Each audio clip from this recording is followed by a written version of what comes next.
Bienvenue à toutes et à tous pour Mhm. le webinaire d'aujourd'hui. Merci de nous rejoindre pour entreprendre aux États-Unis, l'équipe France Export à vos côtés. Notre objectif pour aujourd'hui sera de vous aider à naviguer le marché américain avec confiance, et ce, que vous soyez en pleine réflexion stratégique ou déjà en phase d'implantation ou de développement aux États-Unis. Nous allons aborder ensemble les étapes clés d'une entrée réussite aux États-Unis, donc la préparation du marché, le développement commercial, les aspects juridiques, les financements et surtout les structures et réseaux qui existent pour vous accompagner dans ce parcours. Donc qui contacter et pour quel sujet et à quel moment. Ce webinaire est organisé dans le contexte du prestigieux prix FAEA, les French American Entrepreneurship Awards, dont la 16e édition aura lieu à New York le 3 juin et vise à récompenser l'entrepreneuriat français aux États-Unis.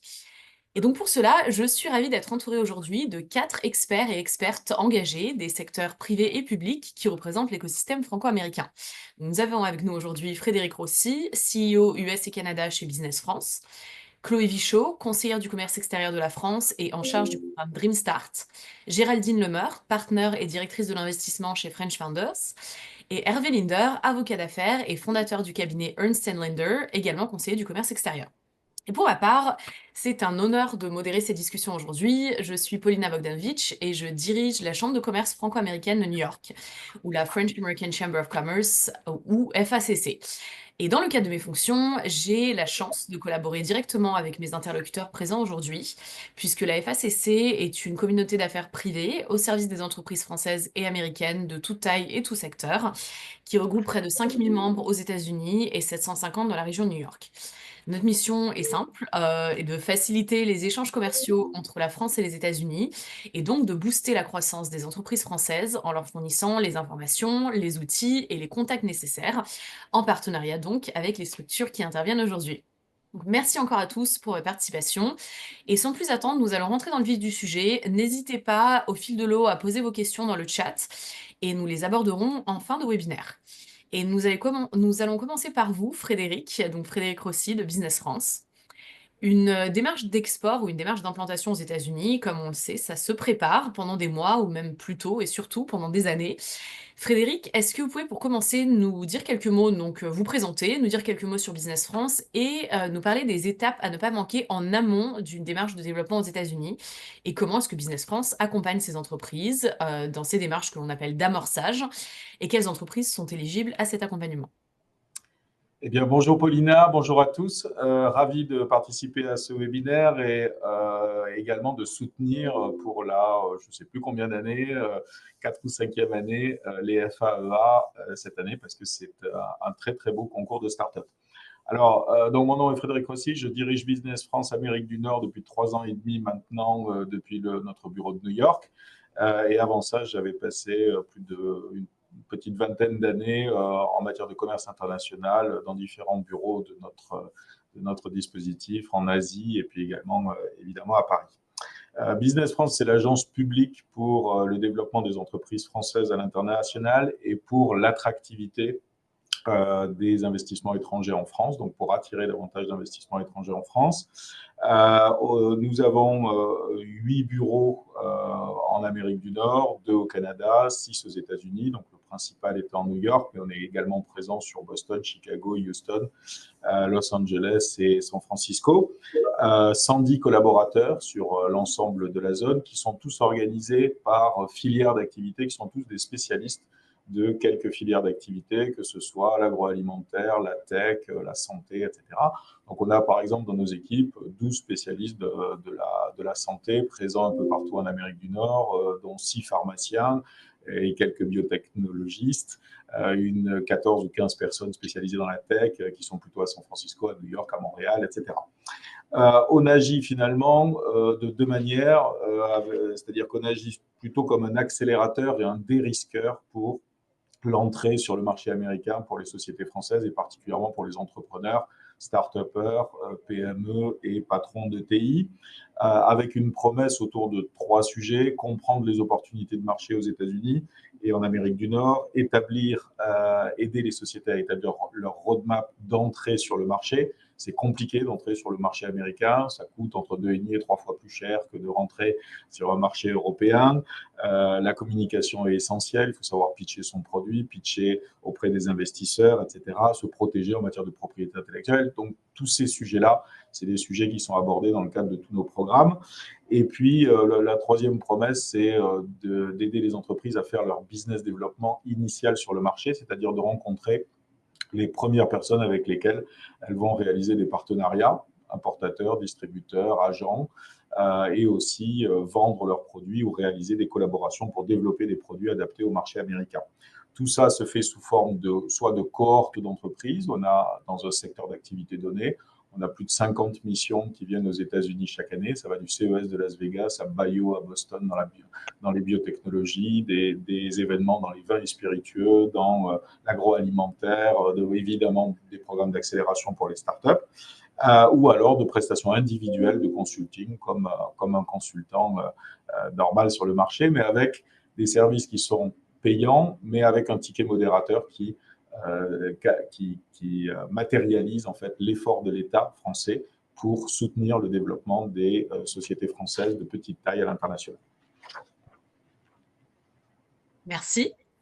Alors le but du webinaire d'aujourd'hui n'est pas de rentrer dans les sujets politiques, mais évidemment, nous ne pouvons pas parler de développement aux États-Unis sans aborder les sujets au cœur de l'actualité, donc comme les inquiétudes face aux droits de douane pour les exportateurs français.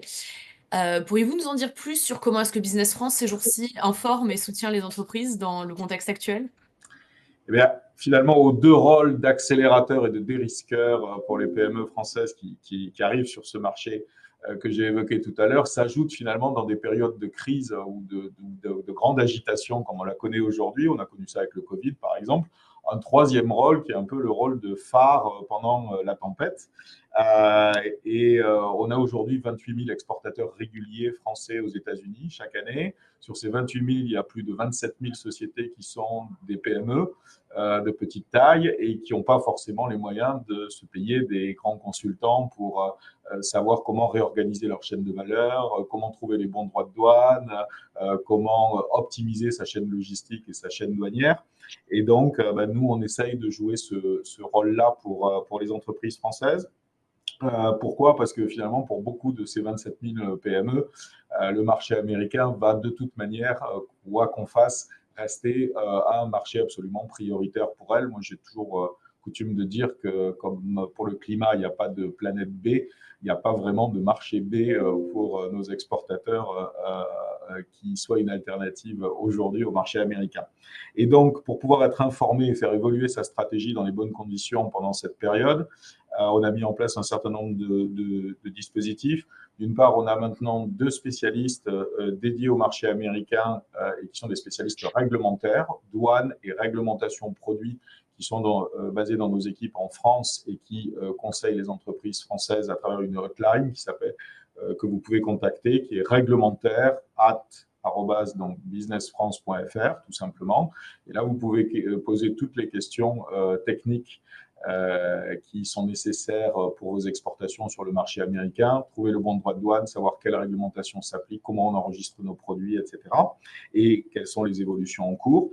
Et cette équipe travaille de manière très étroite avec ce qu'on appelle les PAE, c'est-à-dire les pôles d'action économique de la douane qui sont partout en France, dans les régions françaises et que vous pouvez également contacter directement. La douane est évidemment très mobilisée sur ce qui se passe dans le contexte actuel. On a également un conseiller douanier à Washington au sein de l'ambassade qui peut aider à débloquer certains produits, certains conteneurs ou autres qui seraient bloqués en douane dans les conditions actuelles. Et puis au-delà de l'aspect purement douanier et réglementaire, c'est aussi le bon moment en ce moment de revoir sa stratégie sur le marché américain, dans quels États on est présent. Il y a des financements qui s'arrêtent dans certains secteurs d'activité au niveau fédéral, mais il y a aussi des financements qui prennent le relais au niveau des États fédérés. Il y a des nouvelles opportunités qui se créent en raison des changements d'évolution de chaînes de valeur dans certaines industries. Et du coup, nos équipes, mes 5 responsables sectoriels dans toutes les grandes filières stratégiques suivent véritablement toutes ces évolutions au jour le jour et sont capables d'aider aujourd'hui les sociétés françaises à revoir leur stratégie et à adapter leur stratégie d'entrée sur le marché américain ou de consolidation sur le marché américain dans le contexte actuel. Très clair. Merci. Donc, changeons un petit peu de sujet, mais toujours avec vous, Frédéric, et Business France. Donc, lorsqu'une entreprise, grâce au soutien de Business France, démarre son aventure américaine, ou l'a déjà démarré, comment est-ce que le dispositif VIE peut-il contribuer à leur croissance? Et pouvez-vous nous parler un petit peu plus de ce dispositif et de ses critères? Alors, le VIE, c'est le volontariat international en entreprise. On a tous connu des entrepreneurs qui arrivaient aux États-Unis et qui pensaient qu'ils allaient pouvoir recruter des Américains absolument fantastiques pour développer leur business ici.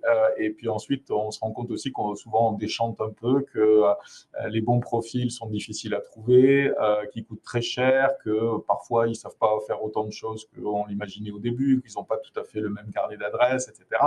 Et donc, le fait d'avoir une équipe mixte avec des jeunes européens, français pour la plupart, talentueux, qui vous permettent de démarrer et de scaler votre activité aussi plus rapidement aux États-Unis et de gérer aussi le gap culturel qu'il peut y avoir entre le staff américain et le staff français. Eh ben, c'est absolument utile et c'est l'objectif un des objectifs de ce dispositif VIE, encadré par le gouvernement français. Plus de 1530 jeunes aujourd'hui présents aux États-Unis qui travaillent dans plus de 700 ou 800 entreprises sous ce format-là. Une grande souplesse du dispositif parce que ils ont des visas J1 grâce à l'appui de la super équipe de Paulina à la Chambre de commerce et des visas qui peuvent être obtenus très rapidement. Les critères, c'est d'avoir 28 ans maximum l'année du départ. Et ensuite, il n'y a pas de critères spécifiques en matière de diplôme ou de qualification ou de type de job. La plupart des fonctions dans les entreprises sont concernées par ce dispositif. Et puis, les avantages principaux, finalement, c'est que c'est à la fois hassle-free et tax-free, c'est-à-dire qu'il n'y a pas d'impôt ou de charges sociales sur ce dispositif qui est dans la niche du service civique en France. Et puis, c'est hassle-free parce que l'ensemble de la gestion du dispositif est pris en charge par Business France et par la FAC New York pour la partie visa. Et puis ensuite, ça vous permet de tester également pendant 12 à 18 mois un talent que vous pourrez recruter dans votre entreprise, pas immédiatement aux États-Unis à la sortie du VIE, mais en France ou ailleurs dans le monde. Et puis après 3-4 mois, vous pourrez refaire la demande pour le faire revenir aux États-Unis et poursuivre la gestion de votre filiale et le développement de votre aventure américaine. Très bien.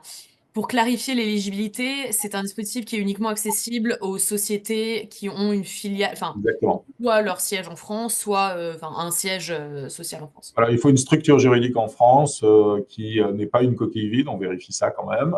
Donc une véritable structure juridique en France active depuis au moins 2 ans, 3 ans avec une réelle activité. Et que le VIE qui sera ensuite affecté, entre guillemets, par la filiale, la société en France à sa filiale ou à son partenaire ici aux États-Unis, contribue au développement d'une manière ou d'une autre de l'économie française et du territoire français. Très bien. Merci beaucoup Frédéric. On continuera sur d'autres sujets d'immigration et d'autres alternatives de visa avec Hervé en fin de webinaire. Mais effectivement, le visa J1 que vous mentionniez est une très bonne option pour, dans le contexte du VIE. C'est un visa qui est peu onéreux, qui s'obtient généralement, bon, on commence à voir un petit peu des délais, mais qui s'obtient généralement entre 4 et 8 semaines. Et nous sommes donc, nous, la Chambre de commerce franco-américaine, un sponsor donc officiel, donc agréé par le US Department of State pour délivrer ces visas, et ravi donc d'être le sponsor de référence de Business France et donc partenaire dans le cadre de ce programme. Merci beaucoup Frédéric, donc nous reviendrons vers vous en fin de webinaire avec les questions de l'audience. N'hésitez pas à poser vos questions à Frédéric et nous allons enchaîner avec Chloé. Donc Chloé, vous êtes conseillère du commerce extérieur, donc qui est un réseau mondial très puissant au service des entreprises françaises. Est-ce que vous pourriez commencer par nous présenter le réseau des conseillers du commerce extérieur ou CCE aux États-Unis en particulier, et particulièrement l'équipe Dream Start que vous dirigez, et ainsi que donc votre rôle auprès des startups françaises qui souhaitent s'implanter aux États-Unis. Bien sûr. Merci Paulina, bonjour à tous. Donc Chloé Vichot, moi ça fait 20 ans que j'habite aux États-Unis, j'ai fait 10 ans en finance, 8 ans en start-up dans l'alimentation durable et je suis coach depuis 2 ans et ça fait quelques années que je fais partie des conseillers du commerce extérieur. Donc les conseillers du commerce extérieur, c'est un réseau de dirigeants français bénévoles qui sont nommés par le Premier ministre français. On est présent et en France et à l'international. Aux États-Unis et à New York en particulier, on a 110 chefs d'entreprise, donc on est un des plus grands bureaux à l'international. Et au sein de cette équipe de bénévoles, on a une équipe qui s'appelle Dreamstart qui représente les entreprises françaises à l'étranger et en particulier les entreprises françaises, en particulier les startups. Notre rôle, c'est vraiment d'aider, une de nos missions de CCE, c'est d'aider au rayonnement de la France à l'international. Et donc, on aide soit les startups françaises à venir se développer, soit les startups qui ont un fondateur français déjà basé aux États-Unis à mieux se développer. Et ce qu'on leur propose, encore une fois, c'est que des bénévoles. C'est une session généralement d'1 heure et demie où on a 4 de nos membres et on leur donne un feedback direct, honnête, parfois un peu brutal, mais on a tous 20 ou 30 ans sur le marché et on partage ce qui nous paraît être une bonne approche où on ne va pas hésiter à challenger leur stratégie si on pense qu'elle n'est pas forcément pertinente pour le marché américain. Très clair. Et excellente opportunité dont certains entrepreneurs ne sont pas forcément au courant. Comment vous contacter hein, pour les entrepreneurs qui nous écoutent? Alors, les gens peuvent nous contacter sur LinkedIn, peuvent me contacter directement. On est souvent, juste pour revenir à la présentation de Frédéric tout à l'heure, une étape avant Business France où les gens ne sont pas encore sûrs de vouloir se développer, d'investir. Voilà. Et en tant que CCE, nous, on est régulièrement contactés par des chefs d'entreprise qui disent, ah ben tiens, on est intéressé, est-ce qu'on peut vous aider? Et on nous envoie des dossiers comme ça. Et l'idée, c'est qu'on fait aussi des partenariats avec la FAEA ou avec d'autres compétitions comme la Germinator où on accompagne les gagnants pour les aider à se développer aussi. Très clair. Donc, comme vous le mentionniez, vous êtes vous-même multi-entrepreneur à succès. Vous avez lancé 2 entreprises à New York, donc avant de devenir coach. Donc, qu'avez-vous appris de ces expériences et qu'est-ce que vous souhaiteriez partager aujourd'hui aux entrepreneurs qui nous écoutent? Tout à fait. Alors déjà, un point très important, la mentalité, ne pas penser, ah tiens, on va expliquer aux Américains comment ça marche, nous les Français, on sait tout. C'est assez vrai dans la restauration, mais c'est vrai dans pas mal de sujets. Donc de ne pas hésiter à rester humble quand il faut. La présence, c'est très important d'avoir une vraie présence locale, idéalement avec le CEO ou un des cofondateurs qui s'installe rapidement sur le marché et avec des vraies embauches de talents avec un vrai salaire. De pas prendre des petits commerciaux, mais ne pas hésiter à investir pour avoir une vraie visibilité. Ensuite, ça, c'est important et pour les clients qui ont envie de voir que les gens s'impliquent, mais aussi, ce qu'il ne faut pas oublier, c'est que quand un talent va travailler dans une start-up, si toute la start-up est basée en France, ils vont avoir du mal à s'investir et à prendre le choix de rejoindre une aventure. Donc, ça amène aussi beaucoup de crédibilité. Je pense que ça, c'est souvent oublié. La stratégie, moi, je conseille vraiment à adapter toute la stratégie sur le marché américain et ne pas vouloir reproduire ce qu'on a déjà fait en France, mais vraiment se renseigner sur ce qui marche et que cherchent les Américains dans votre produit. L'efficacité, on ne fait pas perdre du temps aux gens avec qui on parle. On est en avance ou à l'heure au Zoom. On prépare un agenda pour les discussions. On a des asks à la fin de chaque meeting de qu'est-ce qu'on veut faire. Vraiment cette approche très efficace et claire des Américains. Can-do attitude, on n'oublie pas que le client est roi aux États-Unis et il faut savoir s'adapter et répondre aux demandes. Et j'allais dire, le dernier point, c'est de ne pas hésiter à pivoter rapidement. Donc vraiment écouter le marché et bouger parce que le marché américain est très fluide et dynamique. Et le dernier point que j'ajouterais, c'est de se faire bien accompagner, donc de passer avec Business France, de prendre des coachs, de mettre les moyens pour aller vite parce que c'est ce que font les Américains. Très clair, d'adhérer à la chambre, à French Founders, à tout, à tout Exactement, le pour réseau. rejoindre les comités, de networker, tout ça. Très clair. Bon, on a parlé des choses à faire, maintenant les choses à ne pas faire. Donc, quelles sont les erreurs les plus fréquentes que vous observez chez les entreprises françaises qui abordent le marché américain? Alors, Hervé elle va en parler après, mais je pense que les gens oublient souvent qu'on est quand même un marché très réglementé. Donc, avoir les bons avocats, créer la bonne structure, faire revoir ses contrats, ne pas vouloir aller trop vite, parce que ça, c'est des points qui peuvent nous coûter très cher, très rapidement. Pareil, comptable, fiscaliste, s'entourer des bonnes personnes, ne pas hésiter à mettre de l'argent là-dedans, c'est très important. Euh, D'un point de vue financement aussi, ne pas oublier de parler à la BPI pour les entreprises qui sont basées en France. Il y a beaucoup d'avantages que nous, les entrepreneurs basés aux États-Unis, dont on ne peut pas bénéficier. Donc ça, c'est important. La communication, de vraiment faire des mails bien écrits en anglais, pas des mails mal traduits, de ne pas envoyer des pitchs et des présentations, encore une fois, qui ont été faites par ChatGPT, mais qui veulent rien dire en anglais. Là, on perd toute crédibilité très rapidement.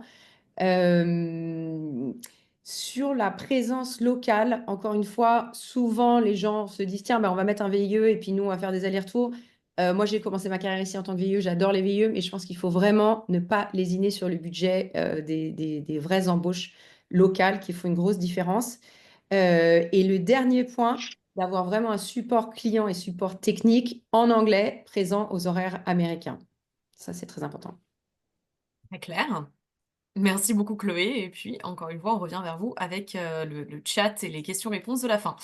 Donc, on a commencé à aborder justement les notions d'investissement. Donc, on va passer à Géraldine. Effectivement, beaucoup d'opportunités sur le marché US, mais ça coûte cher. Donc, comment financer ce développement? Donc, pour commencer plus globalement, est-ce que Géraldine, pouvez nous présenter brièvement French Founders, particulièrement le fonds, donc la branche investissement que vous dirigez, et comment est-ce que cette activité d'investissement s'inscrit-elle dans la continuité de l'offre de French Founders au service des entrepreneurs? Merci. Alors moi, je suis Géraldine Lemeur, franco-américaine aussi depuis longtemps aux États-Unis et entre les deux maintenant. Un parcours dans la tech qui m'a amené finalement à basculer du côté entrepreneur vers le côté investisseur. Et il y a presque 5 ans maintenant à rejoindre French Founders. Alors j'étais membre avant, mais à rejoindre French Founders en tant qu'associé. Et effectivement pour piloter toute la partie, la plateforme investissement qu'on a créée. Et French Founders, c'est le réseau business international francophone qui permet d'avoir des interconnexions business dans le monde entier, avec plus de 3000 entreprises représentées via nos membres, avec plus de 4000 membres dirigeants, plus de 25 000 membres dans le réseau, et on est présent dans 19 villes dans le monde. Donc c'est une entreprise où on est quand même 80 personnes. Et donc l'idée aux États-Unis, enfin, c'est vraiment d'aider à tous les niveaux business. Et avec la plateforme d'investissement qu'on a montée, et notamment le fonds, c'est de rejoindre un peu tout ce que vous avez dit au début, simplement en investissant, et ce qu'a dit Frédéric aussi très bien. Ça coûte cher d'être aux États-Unis, et donc avec le fonds, on investit. On investit non pas comme en étant la locomotive du train, parce que ça, j'image pour dire, il y a des fonds lead, c'est des gens qui vont être les plus gros investisseurs dans un tour de table, mais en étant le wagon de l'international et en aidant les entrepreneurs dans leur développement une vision très, très business. On investit dans des sociétés qu'on sait aider grâce au réseau, à la fois verticalement et géographiquement. Donc, c'est vraiment notre manière de faire et la raison d'être, l'ADN clair de l'investissement chez French Founders.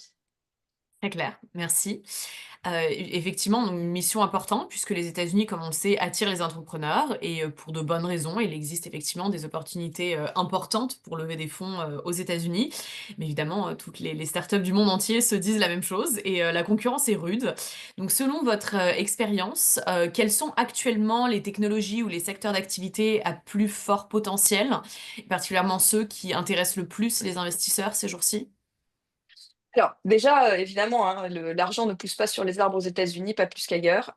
Effectivement, il y a beaucoup d'argent, et il y en a toujours beaucoup. C'est clair que les investisseurs aujourd'hui sont toujours là pour faire leur métier, comme l'entrepreneur est là pour développer sa boîte, l'investisseur, il est là pour investir. Mais ce qui est important, c'est sa capacité de retour sur investissement. Et la grille de lecture aux États-Unis, elle passe souvent, plus que par les secteurs, je dirais qu'elle passe souvent par l'ambition.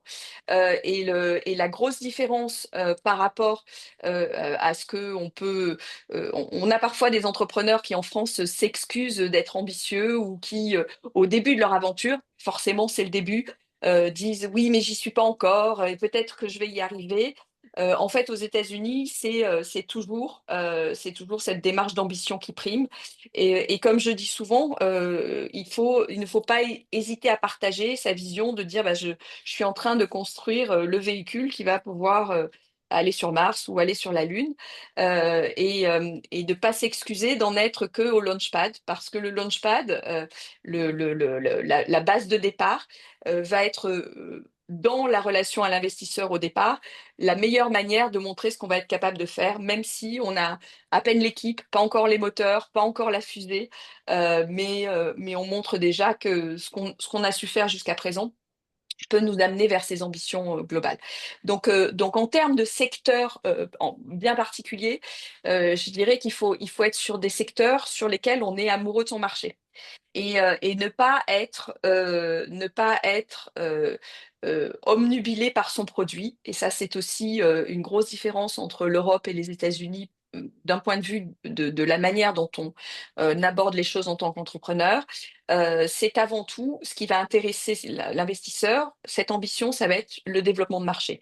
C'est qu'est-ce que je vais pouvoir construire, comment je vais pouvoir le construire et où est-ce que je construis un vrai business. Donc c'est vraiment ça. Et le produit, Chloé l'évoquait, le produit il va venir s'adapter en fait à ce marché. On a une idée, bien évidemment, on a une ligne directrice, on a des choses qu'on a envie de créer, mais dans le domaine où on est, il va falloir s'adapter. Si le marché attend du bleu, on va pas lui délivrer du rouge. Et c'est vraiment cette notion-là qui va en fait aller aussi avec la rapidité, encore une fois, que Chloé évoquait, c'est-à-dire qu'il faut que j'ai une rapidité d'exécution pour m'adapter au marché, pour m'adapter aux clients. Et ce qui a été valable, donc quand on vient de l'Europe, ce qui a été valable en Europe, ben, il faut le réinventer. Quand on vient de France, il faut vraiment quasiment repartir d'une page blanche, même si on a des acquis, hein, c'est-à-dire que la page blanche, elle est pour se lancer. Mais c'est de se dire rien n'est pareil. Je débarque dans un univers où mon ambition, je vais la servir par rapport au marché et c'est là où les investisseurs vont être présents et vont dire OK, on comprend ce que vous avez envie de faire. Très clair, oui, effectivement, pour revenir aux erreurs à ne pas commettre, mais que l'on voit un peu trop souvent, malheureusement, adapter, enfin, de se lancer aux US avec un produit qui a super bien marché en France ou qui a bien marché dans un autre pays anglophone.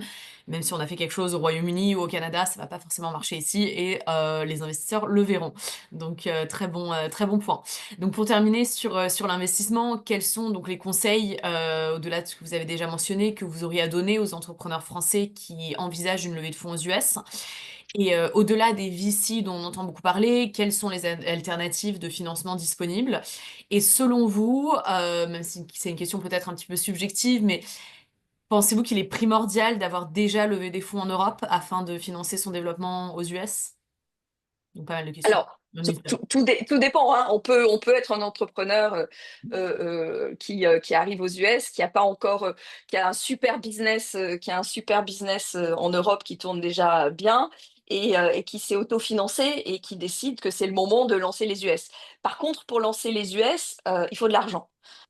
Donc qu'on le lance avec des fonds d'origine européenne ou qu'on le lance avec des fonds d'origine américaine, il faut absolument, et Frédéric l'évoquait, c'est même quand il disait 2,5 à 3 fois plus d'argent que pour l'Europe. Allez, c'est peut-être même parfois plus. Donc c'est vrai que peu importe d'où vient l'argent, il faut venir aux États-Unis bien fundé et ça peut être tout à fait des fonds qu'on a levés en Europe qui permettent de développer les États-Unis. Les sources de financement, évidemment, il y a les VC. Ils sont là pour ça, encore une fois, c'est leur métier. Donc, il faut pas avoir peur d'aller les voir, il faut être bien préparé, il faut être bien accompagné pour ça, il faut échanger avec des gens qui l'ont déjà fait, parce que c'est plus facile de repérer les erreurs à pas faire quand on a quelqu'un qui vous tape sur l'épaule et vous dit: «Ah mais tu sais quoi? Voilà mon expérience». Et puis, aussi pour démonter un peu une idée, un VC, c'est une personne, c'est pas: «Ah j'ai envie de lever avec Sequoia» ou «J'ai envie de lever avec Andreessen» ou «J'ai envie de lever», c'est des personnes avant tout. Donc il faut faire un énorme travail, un énorme homework de se dire, pourquoi je vais aller, parler à Paulina, à Hervé, à Frédéric, à Chloé, parce que c'est leur domaine d'expertise, que c'est là où ils investissent, que c'est des sujets qui les intéressent. Et peu importe ma nationalité, ce qui est important, c'est de cibler, vraiment c'est ce ciblage vraiment, de pourquoi je parle à cette personne. Donc on parle pas de marque, on parle à des personnes et on va prendre des portes fermées, peut-être une fois sur 10. Donc il faut du volume, du volume, du volume. Il faut réitérer les interventions auprès des VC et ça, c'est vraiment, très, très bon, très, très important. Après, il y a une autre catégorie qu'on appelle, les angels ou, et qui vont être des gens, qui vont croire en votre, projet. Et ça, pareil, ça a pas de frontières. Donc, on peut tout à fait aller chercher des personnes qui sont très intéressées par les sujets sur lesquels on se développe et qui vont permettre un petit amorçage.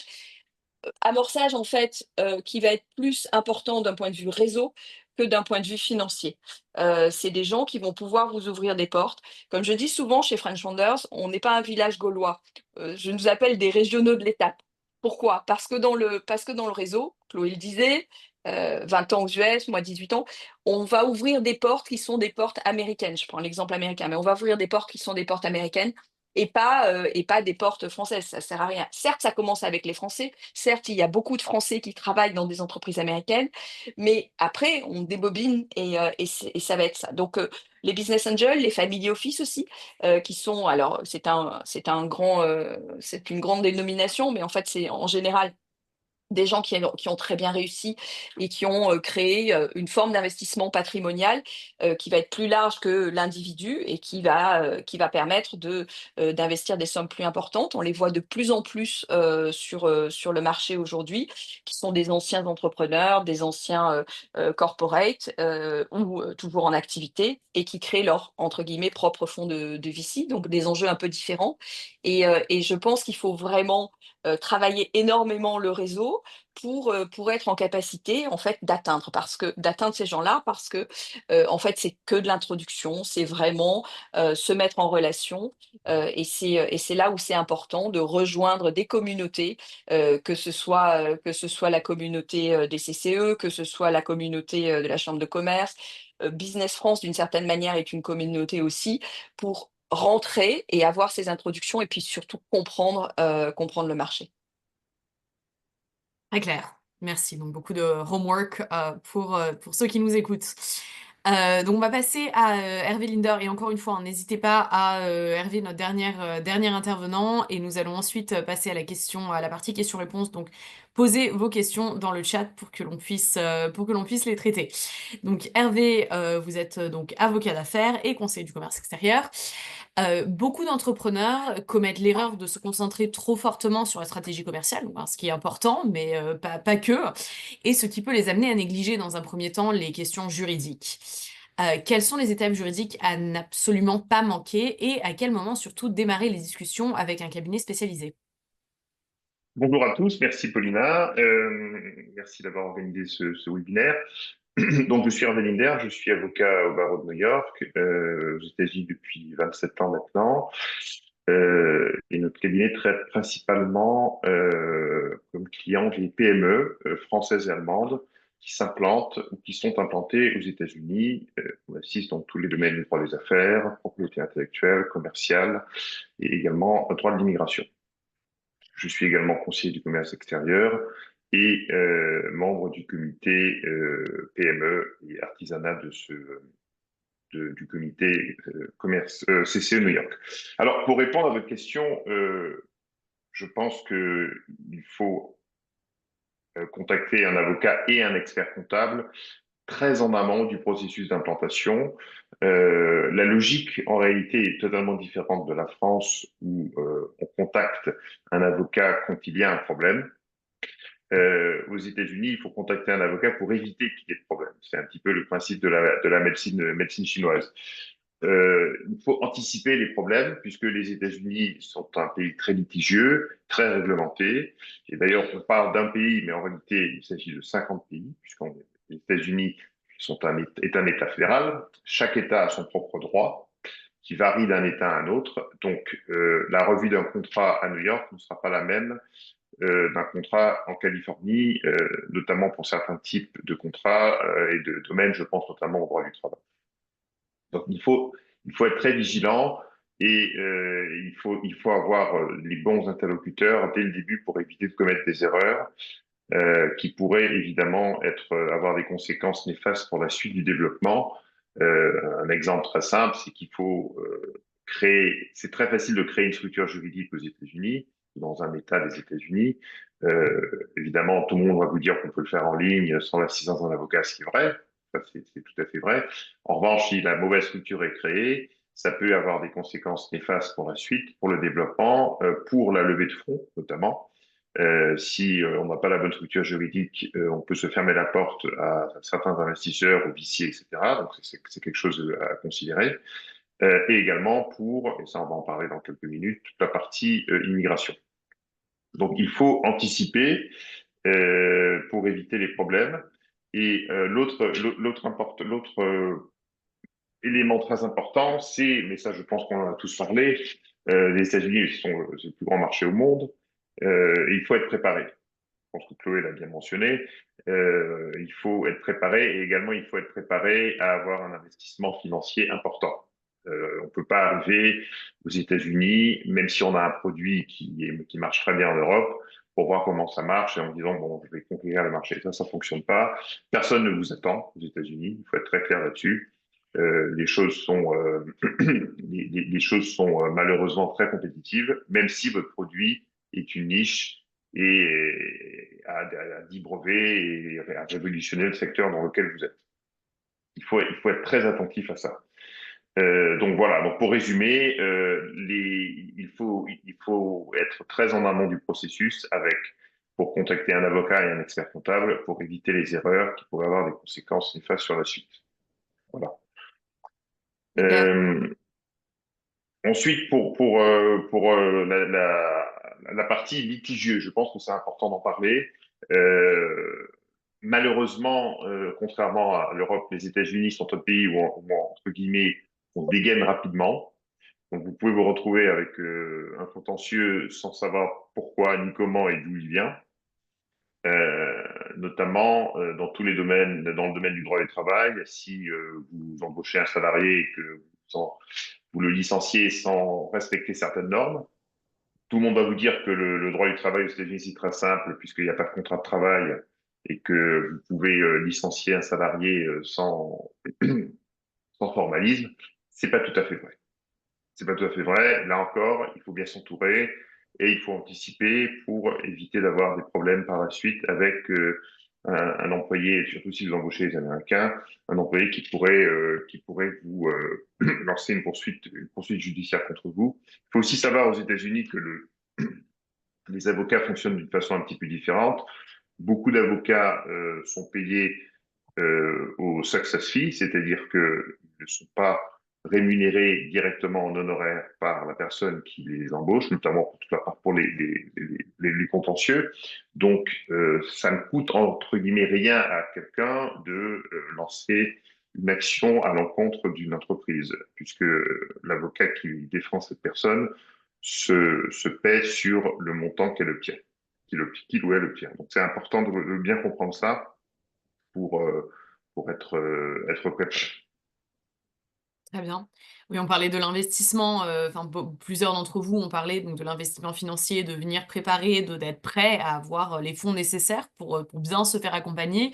Et c'est une question qui nous revient souvent à la chambre de commerce et que peut-être à tous les autres ici, on est souvent contacté par des entreprises qui viennent vers nous, qui nous disent quelle structure juridique créer, comment est-ce que je fais ci, comment est-ce que je fais ça.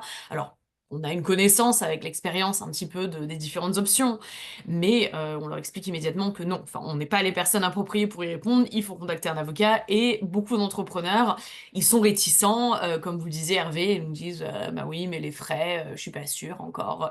Non, c'est obligatoire, c'est pas une option. Et pour en parler, pour en revenir un petit peu sur le point donc litigieux, donc vous avez mentionné en fait quels peuvent être les risques. Quelle peut être en fait l'ampleur des conséquences d'un procès ou d'une poursuite judiciaire pour un entrepreneur étranger aux États-Unis, si les choses ne sont pas bien Alors, faites? si les choses ne sont pas anticipées et si on ne limite pas les risques, alors tout dépend. On va prendre un exemple. On a parlé du droit du travail. On va prendre un exemple plus concret. Vous avez un produit, vous le vendez, mais vous n'avez pas rédigé ou vous n'avez pas pensé à rédiger des conditions générales de vente, des clauses qui limitent. On ne peut pas, on ne peut pas, on ne peut pas complètement se protéger, mais en tout cas, on peut limiter la responsabilité. Les conditions générales de vente quand vous vendez un produit sont un petit peu votre police d'assurance. C'est-à-dire que s'il y a une poursuite judiciaire, la poursuite judiciaire pour une responsabilité du fait des produits, ce qu'on appelle product liability en anglais, vous allez toujours trouver quelqu'un qui va avoir un problème avec votre produit et qui va dire je me suis blessé, s'il n'est pas écrit dans le mode d'emploi, etc., etc. Et avoir des documents qui accompagnent le produit, notamment pour des ventes en ligne, qui sont sur votre site, etc., qui disent attention, il faut utiliser le produit de telle manière. C'est des choses qui paraissent évidentes, mais c'est pas si évident que ça aux États-Unis. Et évidemment, si vous avez une poursuite judiciaire, ce qui va vous coûter le plus cher, c'est de vous défendre. C'est de vous défendre, puisque le processus de contentieux aux États-Unis est très long, très onéreux. Très onéreux. D'ailleurs, la plupart des procédures n'arrivent pas au procès, mais sont réglées à l'amiable. Mais avant d'être réglées à l'amiable, il y a tout un processus de négociation qui coûte très très cher. Qui coûte très très cher puisque si vous vous défendez, vous n'êtes pas, votre avocat ne va pas se rémunérer sur ce qu'il gagne. Il va se rémunérer au taux horaire. Donc, ça va aller très très vite. Euh, les cabinets d'avocats à New York, il faut être très très clair. Les taux horaires, on parle en milliers de dollars, surtout dans les domaines du contentieux. Donc, il faut faire extrêmement attention à ça. Mm. Voilà. Vous pourrez illustrer un petit peu le propos. Ok, merci Hervé. On va passer sur une autre question qui est très importante, enfin qui l'a toujours été, mais aujourd'hui plus que jamais, donc qui est une question, enfin qui sont des questions d'immigration. Quelles sont les options disponibles pour les... Donc on a parlé un petit peu du J1, mais qui est spécifique donc aux VIE et aux talents plus juniors. Quelles sont les options disponibles pour donc les entreprises et les entrepreneurs qui s'implantent aux États-Unis, ainsi que les délais et les coûts, si vous avez une fourchette à nous communiquer. Et en seconde partie, quelles sont les erreurs à ne surtout pas commettre dans tout ce qui est droit de l'immigration? Alors, donc, préalable, je pense il faut être réaliste sur, bon, évidemment, on a une nouvelle administration qui est ce qu'elle est, qui fait beaucoup de bruit, mais il faut quand même être conscient que le droit de l'immigration est du ressort du Congrès, qu'aujourd'hui, il n'y a pas eu de projet de loi devant le Congrès pour réformer quoi que ce soit du droit de l'immigration. Les choses peuvent être disons, la façon d'interprétation de certains textes peuvent être réglées de façon réglementaire via executive order ou autre, mais le fond le fond de la loi reste du ressort du Congrès. Voilà, c'est un préalable. Et il faut également avoir à l'esprit que on est dans une logique d'entrepreneur, on est dans une logique d'investissement. Je ne suis pas sûr que, sans faire de politique évidemment, que ce soit les premières cibles de l'administration actuelle. Donc, alors, il y a tout un alphabet de visas, on va parler du J1, mais je pense qu'il y a un visa qui est très intéressant pour les entrepreneurs français ou européens, c'est le visa E2. Le visa E2 est un visa qui est fondé sur un traité commercial entre les États-Unis et un certain nombre de pays européens, dont la France, dont l'Allemagne, dont le Royaume-Uni, par exemple, dont la Belgique. qui permettent aux sociétés américaines constituées, qui sont détenues in fine à plus de 50% par des citoyens du pays en question, donc, dans notre cas par exemple la France, de venir en tant qu'investisseurs aux États-Unis et également de faire venir ces employés de nationalité française sous la houlette de cette accréditation E2. Alors, c'est un visa d'investisseur, ce qui nécessite évidemment, c'est la première condition du visa, un investissement substantiel aux États-Unis, qui est proportionnel à l'activité qu'on envisage ici aux États-Unis. C'est un visa qui est relativement pratique puisque il est valable aujourd'hui pour les citoyens français 4 ans et il est renouvelable indéfiniment tant que la société est en activité. Donc ça, c'est intéressant parce que la plupart des autres visas de travail ont une limite dans le temps. À un moment, vous ne pourrez plus les renouveler. Il va falloir quitter le pays ou trouver une solution. Ce qui n'est pas le cas du visa E2. Le visa E2 permet aux investisseurs de venir, permet aux investisseurs de faire venir des employés de nationalité française, en cas du traité franco-américain, est valable 4 ans et permet également aux conjoints de travailler. C'est un visa intéressant, mais il faut que la société soit créée, investisse, embauche les citoyens américains. Il faut bien se mettre à la place des autorités américaines. En général, ils sont ravis de délivrer ce type de visa, puisque ça signifie, si on lit la réglementation, que ce sont des investissements étrangers qui vont favoriser l'embauche d'Américains. Donc, il faut jouer le jeu. Il faut jouer le jeu. Le but n'est pas d'obtenir ce visa pour faire venir que des Français. Il faut évidemment embaucher les Américains. Mais bon, comme on en a parlé, dans une logique d'implantation sérieuse, vous allez créer de l'emploi, vous allez embaucher des employés, des citoyens américains, des employés locaux, et vous allez avoir recours à une main-d'œuvre locale. Donc, tout ça est logique. Tout ça est logique. Pour parler des délais sur ce type de visa, alors, le gros avantage de ce visa, c'est que ces visas sont gérés directement par les ambassades et consulats à l'étranger. Ils ne sont pas gérés par le Department of Homeland Security, qui est donc le ministère de la Sécurité intérieure, qui est une agence gouvernementale américaine. Elles sont gérées par les consulats qui dépendent du département d'État, donc du ministère des Affaires étrangères. Les règles sont un petit peu différentes. Et aujourd'hui, pour parler de Paris, il faut compter à peu près 2 mois pour obtenir ce type de visa, une fois que le dossier évidemment a été envoyé et validé par l'ambassade. Voilà. Et une fois qu'on a ce visa, on peut immédiatement venir et travailler, soit en tant qu'entrepreneur, en tant qu'investisseur, soit si les investisseurs n'ont pas vocation à venir aux États-Unis, mais veulent simplement créer une filiale et rester en France, peuvent envoyer directement des employés de nationalité française pour travailler dans leur filiale américaine. Voilà. Pour les coûts, il y a un autre avantage, c'est que contrairement aux visas qui sont gérés par le département de la sécurité intérieure, il n'y a pas de frais de dossier à verser à l'administration américaine aux États-Unis, puisque les dossiers sont directement traités à Paris. Vous avez simplement des frais d'émission de visa qui sont de $315 par visa.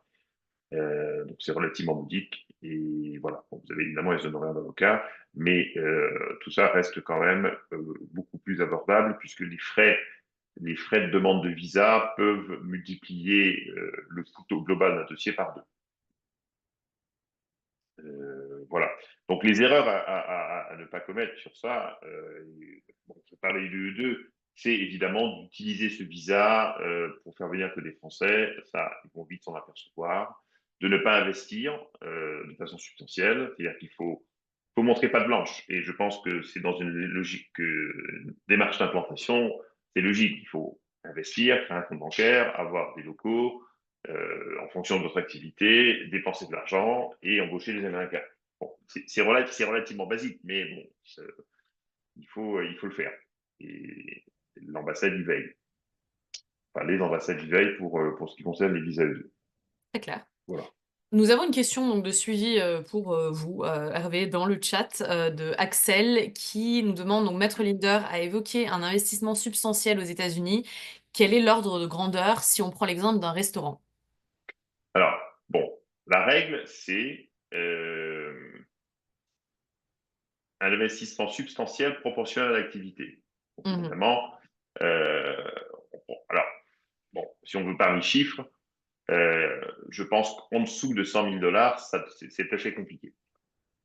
Mais tout dépend, parce que si vous avez un investissement, dans le cadre d'un restaurant, vous avez un restaurant, tout dépend si vous l'achetez fait, si vous avez un bail, vous devez tout construire, donc il y a des travaux, les travaux coûtent en général assez cher en fonction de où vous êtes, vous devez aménager le restaurant, vous devez embaucher, etc.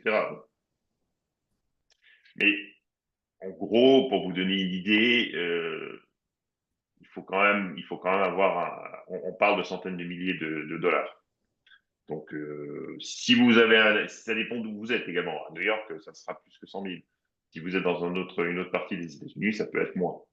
Mais par exemple, il y a une autre chose importante. On parle d'un restaurant ou d'une autre activité. Le visa E2 peut également être obtenu si vous achetez une société américaine qui existe déjà. Et ça, c'est une façon, entre guillemets, simple d'entrer sur le marché américain. Si vous achetez, évidemment, achetez plus de la majorité des actions d'une société américaine existante, donc il y a déjà des employés, qui a déjà un chiffre d'affaires, et qui, évidemment, parce que ça, il faut s'en assurer en bonne santé financière, le prix d'achat de la société représente l'investissement. Donc, vous avez déjà, entre guillemets, une société clé en main qui vous permettra de venir aux États-Unis en tant que deux et en tant qu'investisseur. C'est une bonne façon d'entrer sur le marché américain si, par exemple, vous voulez entrer en faisant une acquisition de votre distributeur, votre agent ou un de vos partenaires. Ça, c'est également une possibilité pour le visa E2. Pas uniquement création de société, mais c'est également l'acquisition de la majorité des parts ou des actions d'une société existante par l'investisseur étranger. Ok, on a une question Voilà. un petit peu plus technique, mais encore pour vous, donc beaucoup de sujets importants avec l'immigration. Oui. Un visa E2 ne dépend-il pas de USCIS? Il me semble que dans ce Alors, cas particulier, on parle de visa où la demande a été faite aux US. oui, alors, il y a deux choses différentes. C'est vrai que c'est un petit peu technique, mais c'est assez simple à comprendre. Le visa, ce qu'on appelle visa, c'est la vignette physique qui est collée dans le passeport. Les seuls compétents pour délivrer des visas sont des ambassades américaines qui, par définition, ne se trouvent pas sur les ambassades ou consulats américains, qui, par définition, ne se trouvent pas sur le sol américain. On peut, si on est aux États-Unis, changer de statut, si on est un statut X, pas J1, changer de statut vers un visa E2. Et effectivement, dans ce cas, la démarche peut se faire avec USCIS, qui est l'agence du département de sécurité intérieure qui gère les visas. Donc là, vous obtenez un changement de statut et vous êtes en statut E2 aux États-Unis. Cependant, cela ne vous dispense pas de faire une démarche supplémentaire à l'ambassade lorsque vous quittez les États-Unis pour obtenir la vignette du visa. Donc, pour être très technique, le fait d'avoir une notice d'approbation de USCIS, une Approval Notice E2, ne suffit pas pour aller simplement à l'ambassade chercher votre visa, ce qui est le cas des autres visas type L1, H1B, etc. Pour le E2, la démarche doit être refaite dans l'ambassade, dans le consulat du pays où vous allez chercher le visa, donc la vignette dans le passeport.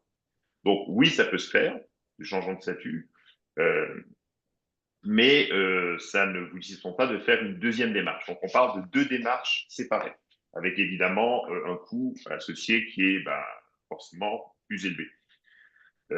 Pour être très concret, à moins qu'il y ait des questions. Alors ça, c'est des choses qui ont été faites beaucoup pendant le Covid parce que les gens ne pouvaient pas voyager.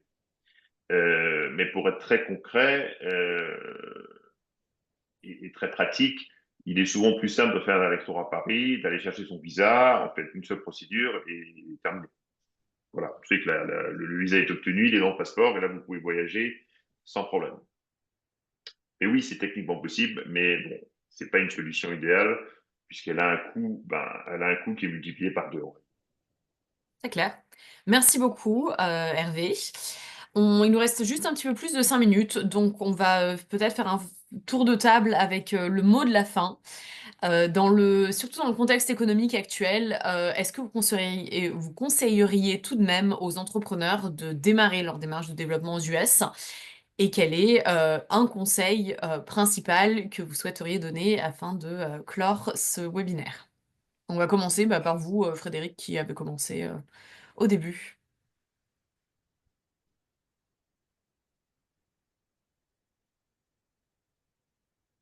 Mais du coup, on vous entend pas. Donc... Oui, Ah, attendez, oui, désolé, j'étais en mute.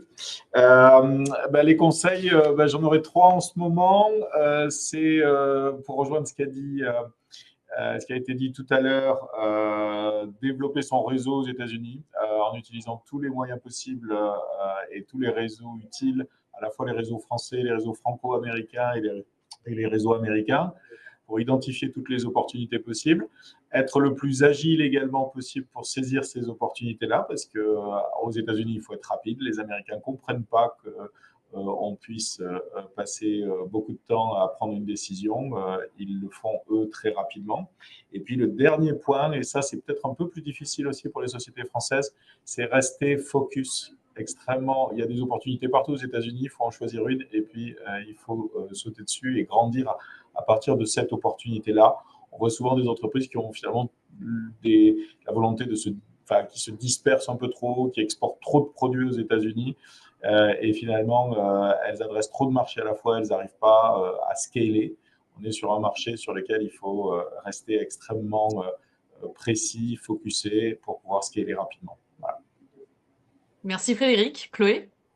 Alors, moi, je vous dirais que l'Amérique ne vous attend pas, mais elle vous tend la main. Donc, il faut demander de l'aide, il faut bien s'entourer, il faut venir sur place, il faut écouter le marché et être prêt à se réinventer pour vivre son American Dream. Merci. Géraldine? Oh, all of the above pour en bon français. Non, oui, oui, il faut se préparer. Il faut bien définir son business, bien comprendre ce qu'on veut y faire, y aller et s'y installer parce que c'est clé. Et comprendre que les États-Unis, c'est une autre culture. C'est comme si il faut se mettre dans le même état d'esprit que si on allait s'installer en Asie, où tout d'un coup on se dit ah mais c'est pas comme chez moi. Eh ben, les États-Unis, même si ça y ressemble beaucoup, c'est pas du tout comme chez soi. Et est-ce que c'est le moment d'y aller? Parce que je pense qu'il y a pas de moment. Le moment, il est business. Donc, il faut vraiment enlever un peu le conjoncturel et comprendre si effectivement c'est clé pour l'entreprise qu'on est en train de développer. Merci. Hervé, en mot de la fin? Oui, pour rejoindre ce que vient de dire Géraldine, je pense effectivement que le contexte est entre guillemets secondaire. Les États-Unis restent un pays qui, si vous faites les choses correctement, et si vous êtes préparé et si vous êtes prêt à vous installer, vous serez accueilli sans aucun problème. Même pour les visas E2, très clairement, moi, de mon côté, je n'ai pas vu de problème particulier depuis que la nouvelle administration est en place. Mais effectivement, il faut respecter certaines règles et il faut s'y installer. Je pense que c'est important aussi de le dire, surtout pour les investisseurs. Si on crée une société aux États-Unis, même si on obtient le visa, etc., on ne peut pas la gérer à distance. Si on a des employés locaux, ça ne fonctionne pas. C'est le meilleur moyen pour mettre la clé sous la porte très peu de temps après. Merci Hervé.